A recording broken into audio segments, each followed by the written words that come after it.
ഓം നമോ ഭഗവതേ വാസുദേവായ. ഓം ശ്രീ ഗുരുഭ്യോ നമഃ. നാരായണീയം ദശകം 1. ഭഗവാന്റെ സ്വരൂപവും മാഹാത്മ്യവും.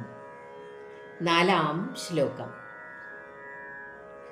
നിഷ്കമ്പേ നിത്യപൂർണേ നിരവധി പരമാനന്ദ പീയൂഷരൂപേ നിർലീനാനേകമുക്താവലി സുഭഗതമേ നിർമ്മല ബ്രഹ്മസിന്ധൗ കല്ലോലോലാസതുല്യം ഖലു വിമലതരം സത്വമാഹുസ്തദാത്മാ കസ്മാന്നോ നിഷ്കളസ്ത്വം സകള ഇതി വജസ്ത്വത്കലാസ്വേവ ഭൂമൻ. ചലനമില്ലാത്തതും നിത്യപൂർണമായതും അളവില്ലാത്ത പരമാനന്ദ പീയൂഷ സ്വരൂപമായതും തന്നിൽ ലയിച്ചിരിക്കുന്ന അനേകം മുക്തന്മാരോടു കൂടിയതുമായ പരിശുദ്ധമായ ബ്രഹ്മമെന്ന സമുദ്രത്തിലെ ഓളങ്ങളുടെ ഉല്ലാസം പോലെയാണ് അതിവിശുദ്ധമായ ആ സത്വഗുണമെന്ന് പറയപ്പെടുന്നു.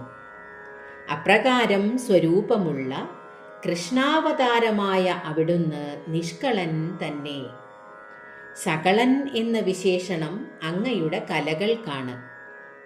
പൂർണാവതാരമായ കൃഷ്ണാവതാരമൊഴിച്ചുള്ള മത്സ്യക്കൂർമ്മ വരാഹാദികളായ അംശാവതാരങ്ങൾക്ക് ഉള്ളതാണ് എന്ന് പറയുന്നു.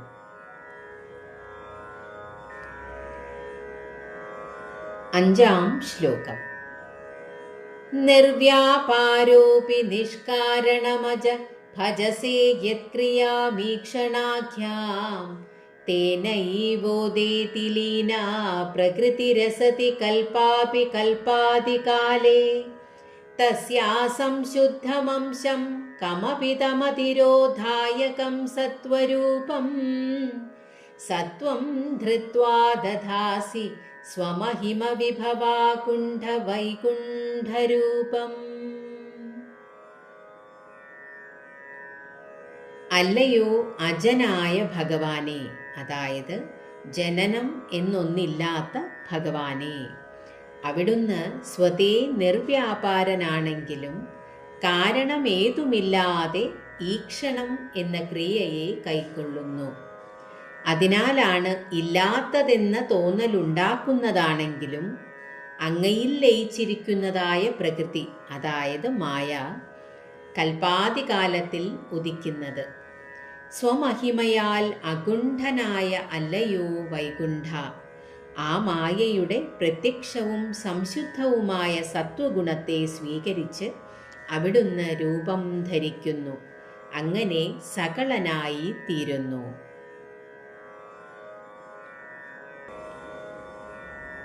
6-ാം ശ്ലോകം.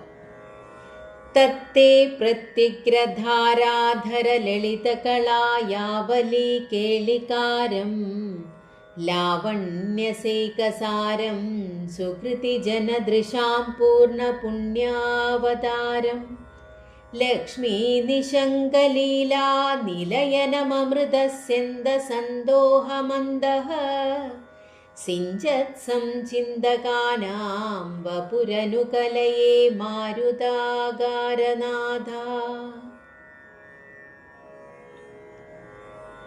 പുതിയ കാർമേഘത്തിൻ്റെയും കായാമ്പൂക്കൂട്ടങ്ങളുടെയും സൗന്ദര്യത്തെ പരിഹസിക്കുന്ന അഴക്, അതായത് കൃഷ്ണവർണ്ണത്തിൻ്റെ ഏകസത്തായതും പുണ്യവാന്മാർക്ക് പൂർണ്ണമായ പുണ്യാവതാരമായതും ലക്ഷ്മീദേവിക്ക് ശങ്കയേതുമില്ലാതെ കളിയാടാനുള്ള നിലമായതും ധ്യാനിക്കുന്നവരുടെ ഉള്ളിൽ അമൃതധാര പൊഴിക്കുന്നതുമായ അവിടുത്തെ ശരീരത്തെ അടിയൻ ധ്യാനിക്കുന്നു. ഹരേ കൃഷ്ണ.